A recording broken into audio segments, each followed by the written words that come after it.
We've spent a couple of classes now talking about logarithms, what they are, and several properties that we've been learning how to use and manipulate. So today we're going to learn how to use logs to solve equations.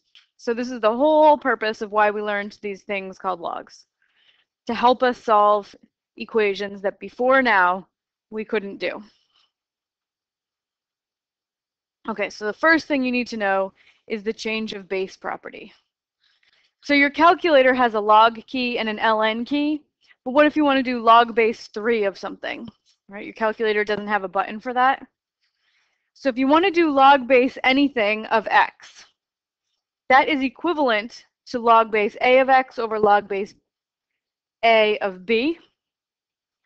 And you can choose any base you want, a. So we typically choose 10 or e because our calculator has those buttons. So for example, if I wanted to take log base 2 of 8, right? I happen to know that the answer is what? 3, because it's just the exponent, yeah. You rewrite the 8 as 2 cubed, and then the exponent 3 is the answer. So I happen to know this is 3, but if I didn't happen to know that and I wanted my calculator to do it for me, I could change it to any base I want. So let's make it ln, log base e. I could do the ln of 8 divided by the ln of 3. Have the calculator do that? Yes. Yes, I do. ln of 8 divided by the ln of 2. Okay, so I'm changing it to base e. Take the whatever your new base is of the input divided by the ln, or whatever your new base is of the base. Okay, so you pull up your calculator, ln 8 divided by ln 2.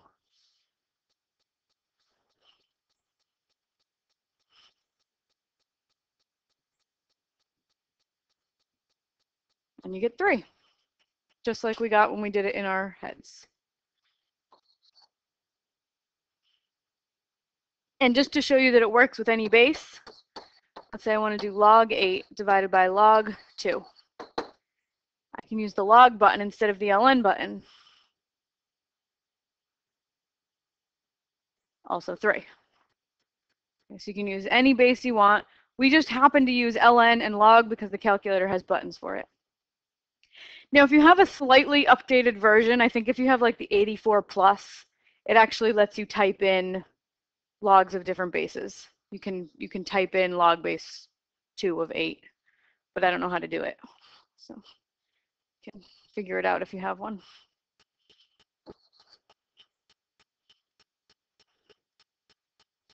All right, so now I can do anything. Now I can even do these that I can't figure out in my head. Like if I wanted to do log base 3 of 14. I'm asking myself, okay, what power should I raise 3 to make 14? I can't do that in my head. So I'm going to do a change of base. I'll do the ln of 14 divided by the ln of 3. Have my calculator do it.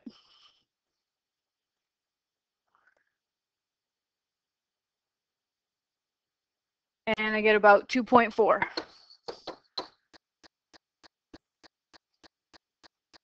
And you can just check that it's true by doing 3 to that power. 3 raised to the previous answer. My answer should be what? 14.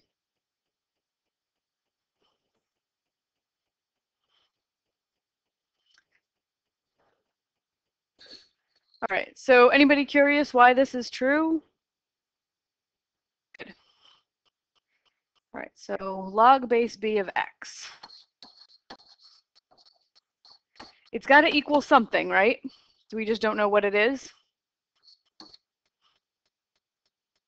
Log base b of x equals y. So that statement is equivalent to what exponential equation?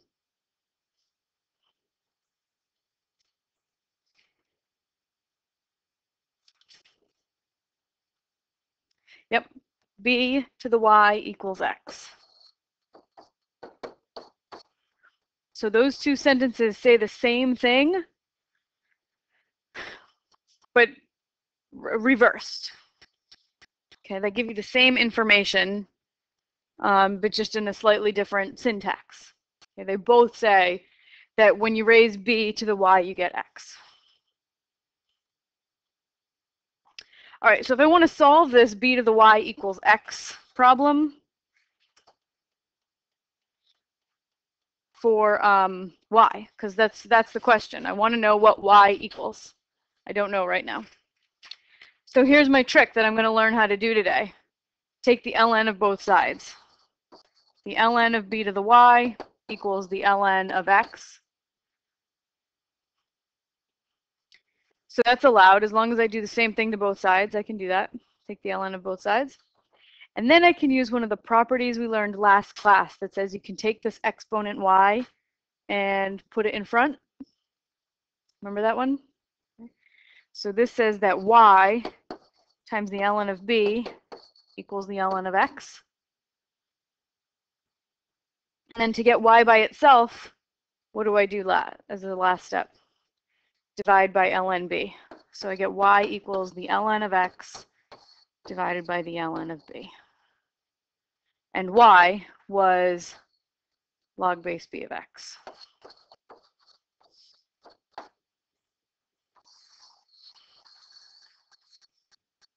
So there's my change of base. And there was nothing special about ln, right? I took the ln of both sides, but I could have taken a log of any base. Because I did it to both sides, it's still going to be true. I could take log base 10 of both sides if I wanted, or log base 7. So I could change it to any base I want. I tend to use ln because it saves me having to write a letter.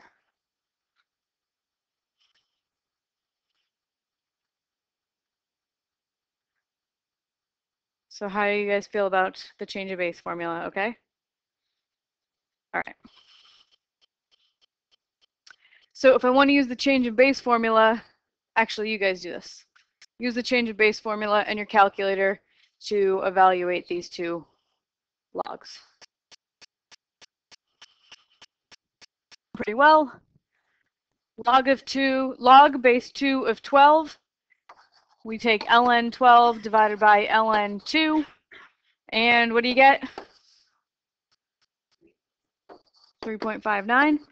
And you can always check your work by raising 2 to the 3.59 and seeing that you get the 12 back. And if you round that number, you're going to get something close to 12 and not exactly 12. If you use exactly the number your calculator gave you, you'll get the 12 back.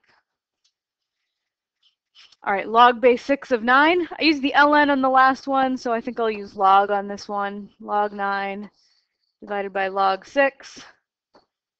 What does that come out to?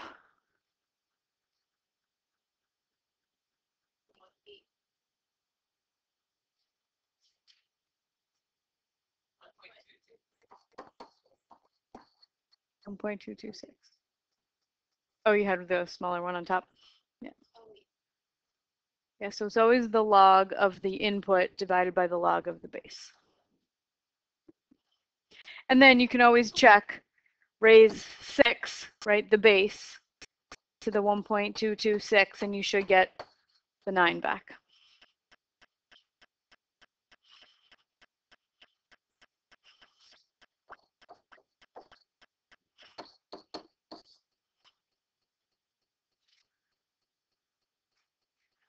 All right, so now we have one more property in hand. Now I can solve equations. So I want to solve exponential equations algebraically.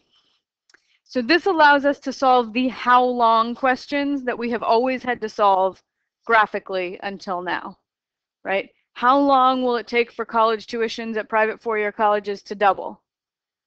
How long will it take for your blood alcohol content to drop below 0.1? And what's a typical question that a CSI investigator might ask a medical examiner? How long have they been dead? Yeah. All of those questions you can answer by setting up an exponential equation and solving. All right, so for both of these, I'm going to solve it two different ways. And you don't have to know both ways. I'm going to show you both ways, and you can just kind of pick your favorite.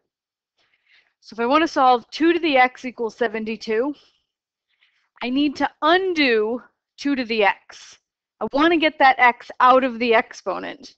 So what algebraic tool do I now have that lifts off exponents?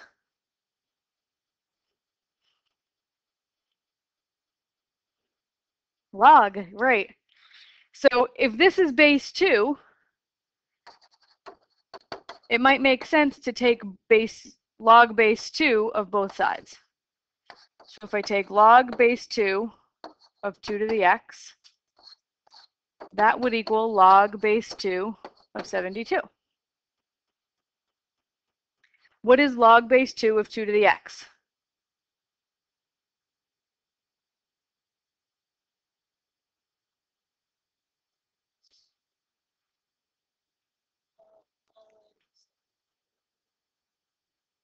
Yes, but yes, so I can use the change of base formula on the right.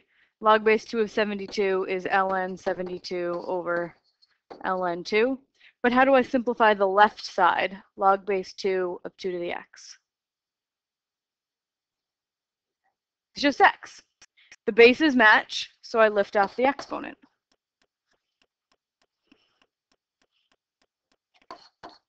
And then have the calculator get an approximate value. Ln 72 over ln 2.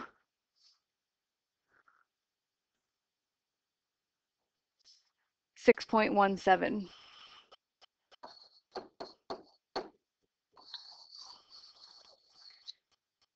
Okay. Now, when you're putting your answers into WebAssign, this first value, ln 72 over ln 2, this would be an exact answer, right?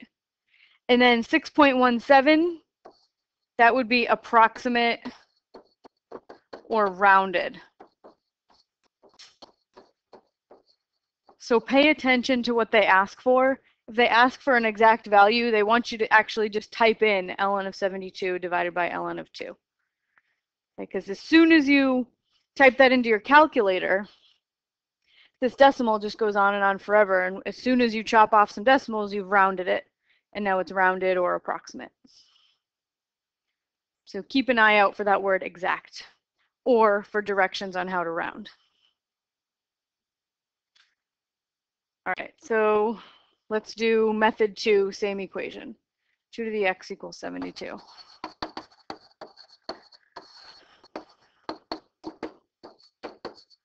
This is the method I tend to lean towards because you can do it the same for every exponential equation. So instead of basing the log that I'm going to take, so in both methods I take a log of both sides. But instead of deciding what base log to use based on the base here, right? I took log base 2 of both sides because this was 2 to the x. So instead of using a base based on the base in the equation, just always take ln. Take the ln of both sides. The ln of 2 to the x equals the ln of 72. Use the property of logs that lets you take this exponent and bring it down in front. So we have x times the ln of 2 equals the ln of 72. And then divide both sides by ln 2. And you get the same answer, 72, ln of 72 over the ln of 2.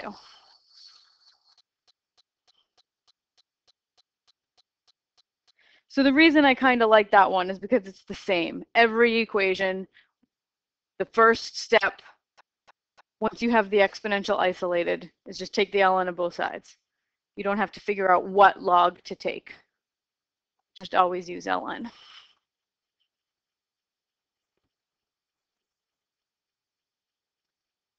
All right, so let's take a little look at e to the x equals 25. So if I use method 1 or method 2, they're going to be the same in this case. because I already have my equation written in base e. So if I take a log to match the base of the equation, it would already be ln. So if I take the ln of both sides, I get the ln of e to the x equals the ln of 25. What is the ln of e to the x?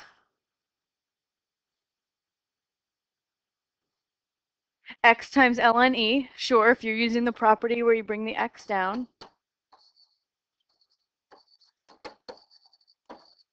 And what's the ln of e? 1, right? So this says that x equals the ln of 25.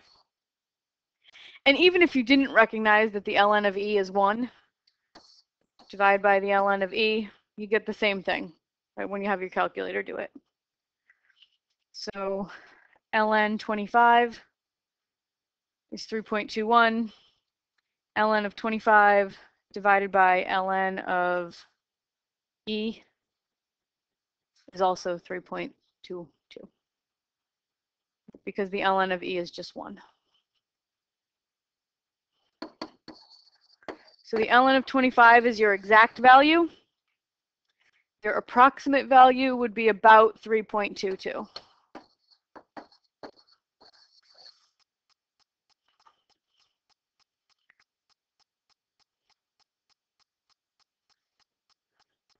right, we've done plenty of the solving graphically. We don't have to hash through that again.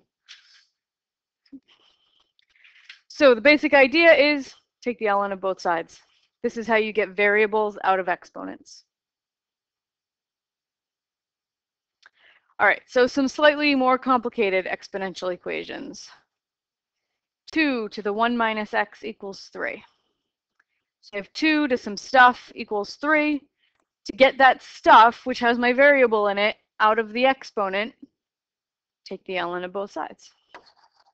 The ln of 2 to the 1 minus x equals the ln of 3. Use the property of logs that says you can take that exponent and bring it down in front.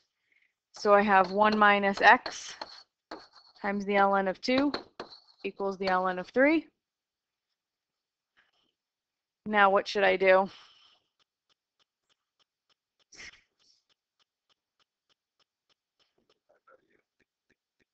I can divide by the ln of 2. Yep, I have options here. I could divide by the ln of 2 right now, or I could distribute the ln of 2 and then finish solving.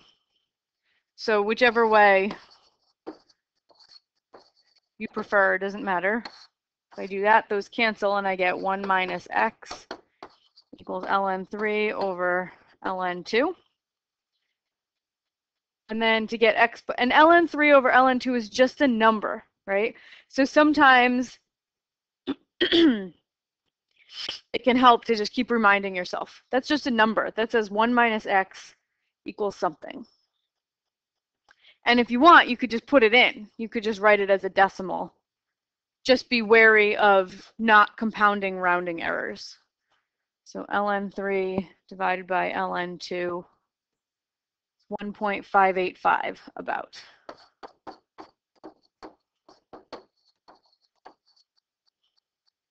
And then just continue solving for x, right? Subtract 1 from both sides and multiply both sides by -1. And you get x is approximately negative 0.585.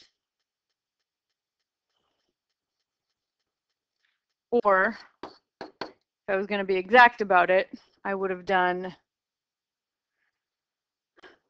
1 minus ln 3 over ln 2.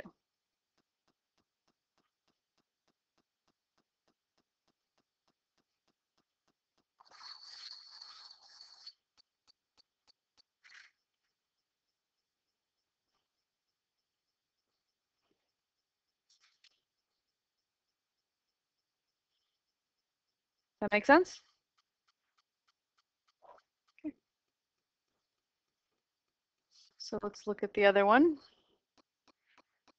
So what are your first instincts for B here? 100 minus 100 e to the 0.03 t equals 10. move the 100 over. So the whole idea is you want to get the t by itself, right? So this is one of those situations where we know how to solve e to the something equals a number, so let's turn it into one of those kinds of equations. So you start by moving the 100 over. So I get negative 100 e to the 0.03 t equals negative 90. So I'm one small step closer to having the t by itself. Now what could I do?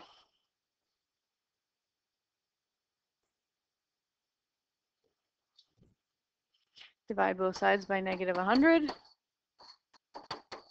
So I have e to the 0.03 t equals 0.9. Now I have e to some variable expression equals a number. Now I can take the ln of both sides. So the ln of e to the 0.03 t equals the ln of 0.9. And what is the ln of e to the 0.03 t?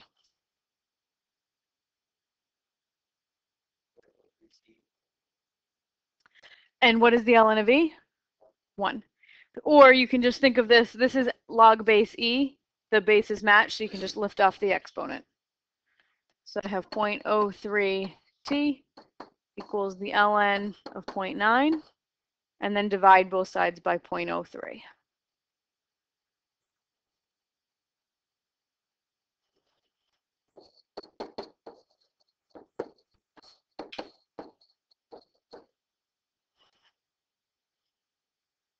Ln of 0.9 divided by 0.03, negative 3.5.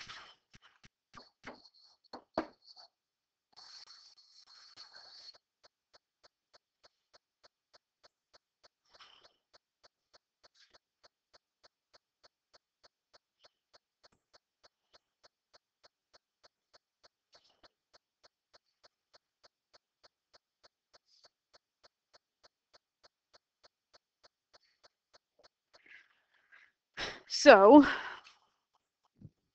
basic idea, big idea, is isolate the exponential.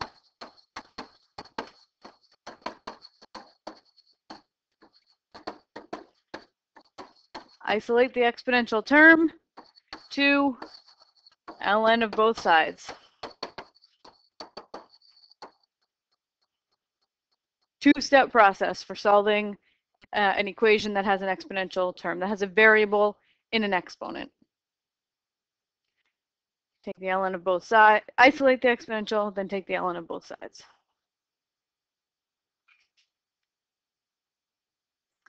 All right, so here's a word problem that we set up and solved, but we had to solve it graphically before. So suppose I put 5,000 into a savings account, paying 2.4 interest per year, compounded quarterly. How long will it take my investment to grow to $15,000? Okay, so I'm compounding quarterly, so my formula for n compoundings per year was p times 1 plus r over n, and r has to be as a decimal to the nt.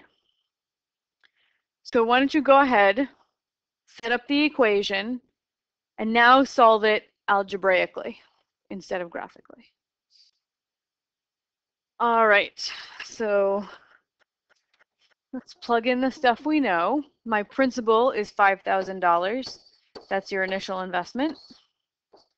My interest rate as a decimal is 0.024. N is the number of times you compound per year, which if we're compounding quarterly would be 4 times. And the question is how long, so t is going to be left in there as a variable to solve for. How long until the amount in the account becomes $15,000? All right, so what should we do first? Okay, simplify the stuff in the parentheses. 0.024 divided by 4 and add 1.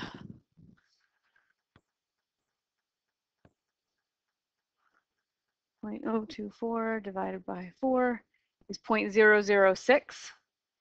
So this says 5,000 times 1.006 to the 4t equals 15,000. Okay, so now what should we do? Divide out the 5,000 because I want to isolate the exponential term before I start using logs. So divide out the 5,000 and you get 3 equals 1.006 to the 4t. So now I've isolated the exponential. To get that variable out of the exponent, take the ln of both sides. ln 3 equals the ln of 1.006 to the 4t. So the purpose of the log using the ln is that now I can use that property that lets me take the exponent and bring it down in front. So I have 4t times the ln of 1.006 equals ln 3. Now what?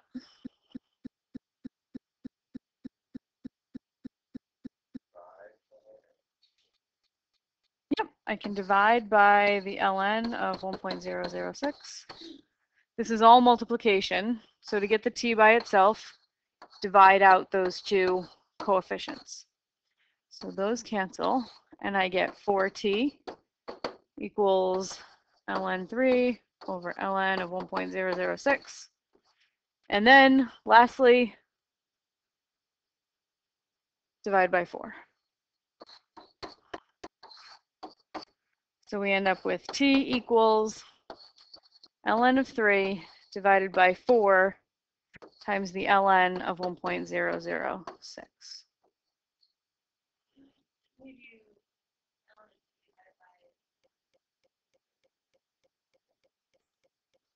The whole thing times a quarter?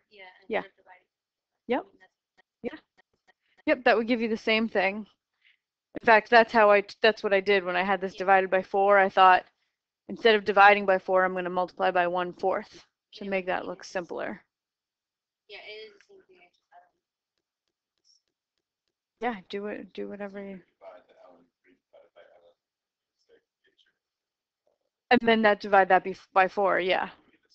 Yep. Yep. Yeah, so let's go ahead and show that that's true.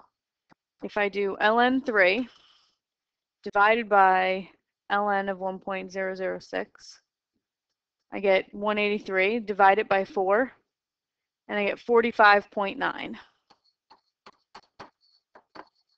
I should get the same thing by doing ln of 3 divided by 4 times the ln of 1.006. Same thing. So you can do it either way.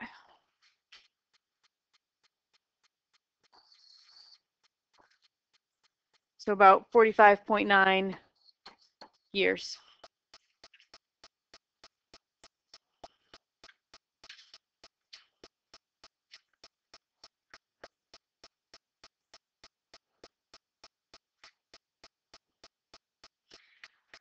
Okay, so here I have a kind of a mixed equation. It's got a quadratic and an exponential element. But you might notice that both terms have an e to the x in them. So I'll factor it out. So I have e to the x times x squared minus 5x. And then x squared minus 5x, that factors. Or, well, let's not do that. Let's just leave it like that. I factored this into two terms that when I multiply them together, I get 0, which means one or the other has to be 0, right? Either e to the x equals 0 or x squared minus 5x equals 0. Now, what values of x will make e to the x 0?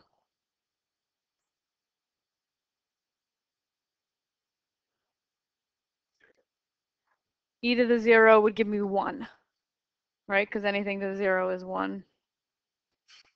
Say it again. There aren't any, right? Think about it if we tried to solve this graphically. E to the x looks like that. And 0 is the x-axis. Oops. And the 2 never touch, right? Because the x-axis is an asymptote. The e of the x gets closer and closer to and never crosses, never intersects. So this is never true. So all I have to do is solve the quadratic. Factor out an x, and we get x equals 0 or 5.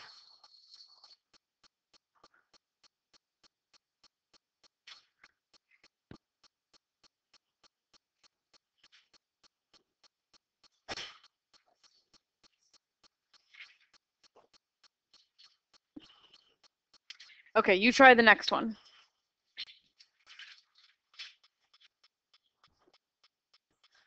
Let's go through it together. So this is exponential slash quadratic. And anytime we're dealing with something quadratic, we tend to move everything to one side and have the other side be 0. So I actually saw 2 different approaches here. Method 1 recognizes that people who followed this method saw the quadratic piece first. That was the thing that jumped out to them. And they saw x squared minus x equals 2. That looks quadratic. Let's move everything to one side. So we have x squared times 10 to the x minus x times 10 to the x minus 2 times 10 to the x equals 0. And then every term has a 10 to the x in it, so you can factor it out or reverse distribute it. So what you're left with after you pull out 10 to the x is just x squared minus x minus 2. And then either 10 to the x equals 0 or this quadratic equals 0. When does 10 to the x equal 0? Never. So all we have to solve is this quadratic. It factors to x minus 2, x plus 1. So we get x equals -1 or 2. So that's one method where you recognize the quadratic thing first. In method 2, many people just, the first thing that jumped out was the exponential in every term. So we have x squared times 10 to the x minus x times 10 to the x equals 2 times 10 to the x. And we could just divide everything by 10 to the x. Divide every term on both sides by 10 to the x. And usually I would slap your hand and say, you shouldn't divide by a variable because variables can be 0, and you don't want to risk division by 0 because the world might implode, right? So instead, but I'm saying this is okay. Why? Why can I divide by 10 minus x, even though there's a variable in that expression? Because 10 to the x can never be 0. So I'm safe dividing by 10 to the x. So my 10 to the x's all cancel, and I'm left with x squared minus x equals 2. And then you go, oh, look, that's quadratic. I know how to solve that. Move the 2 over and factor.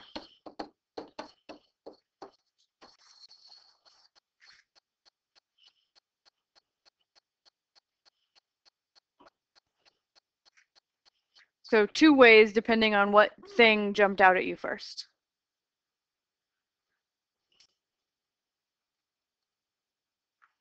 All right, so we now have a method for solving equations that have exponential terms in them. But what if we have equations that have log terms in them? We're going to follow a similar 2-step process where isolate the log and then change it to an exponential. Right, so before we isolated the exponential, changed it to a log, isolate the log, change to an exponential. So I'm going to start by dividing both sides by 2 to isolate the log.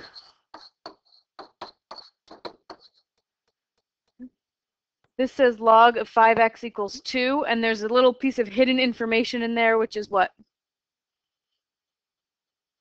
base 10. Yeah. Okay, so now that log equation could be expressed as an exponential equation. And what would that equation be?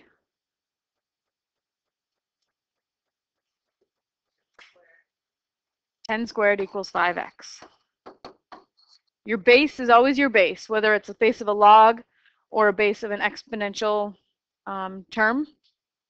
So log base 10, here 10 is the base, 2 is the exponent, right? So your base is always the same, and then the inputs and the outputs switch. Okay, so my input of 5x into the log becomes my output of the exponential. My output of the log was 2, it becomes the input of the exponential. Because logs and exponentials are inverses and they swap inputs and outputs. So now I just have to solve 100 equals 5x, and you get x is 20.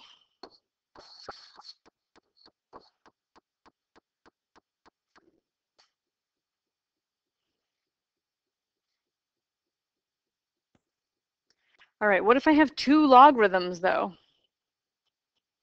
What should I do? Can't just change it to an exponential equation. I can only do that if I have a single logarithm. Any ideas?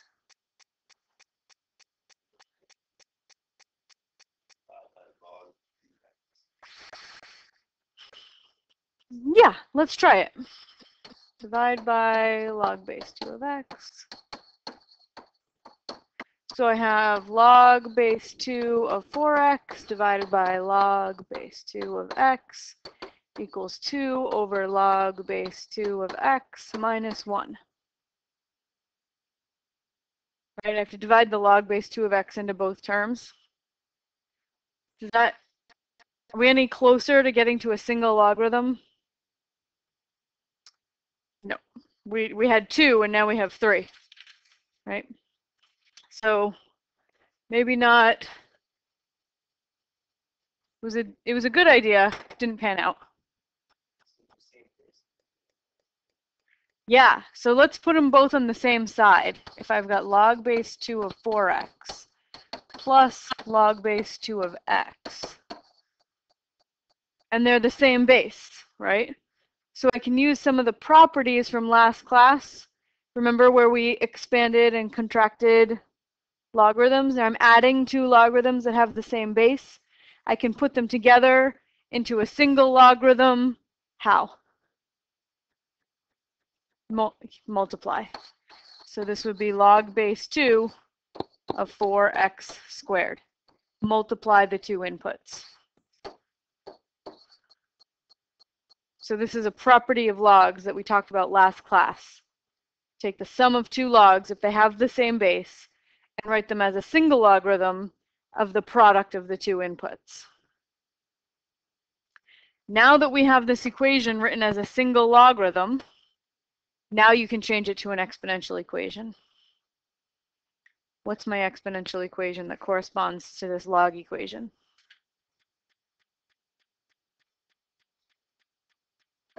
Yep. Which means when I divide both sides by 4, I get 1 equals x squared. So x equals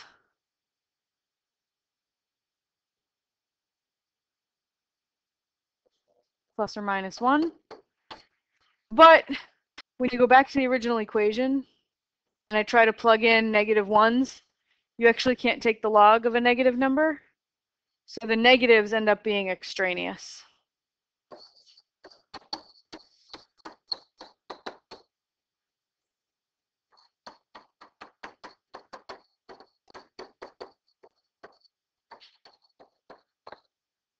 Extraneous because the log of a negative number is undefined.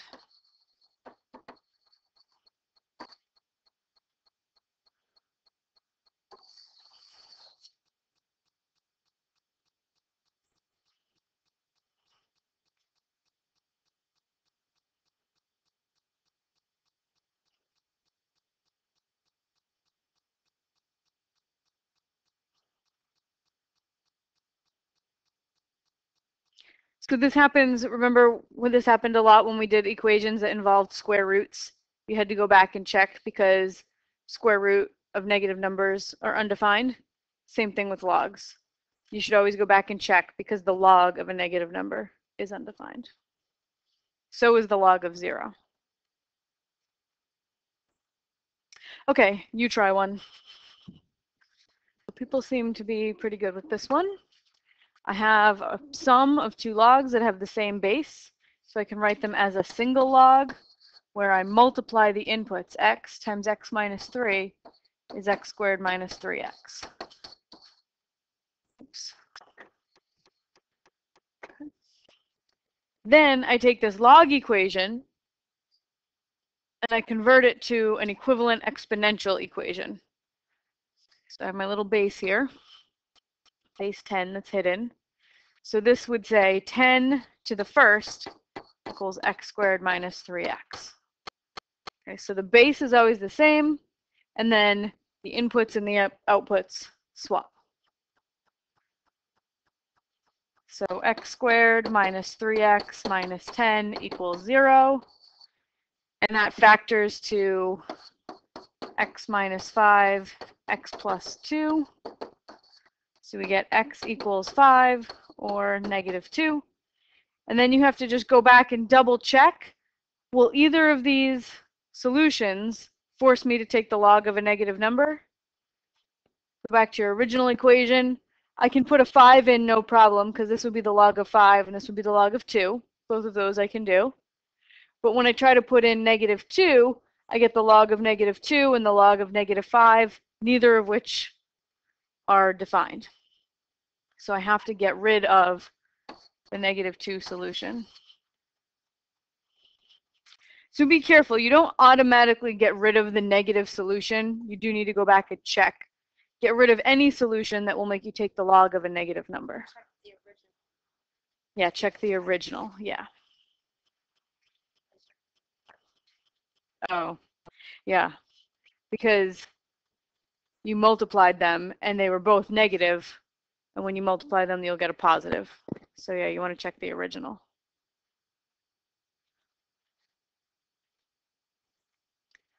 All right, so that finishes up how to use logarithms to solve equations. And we will take a 5-minute break and then start the next lecture.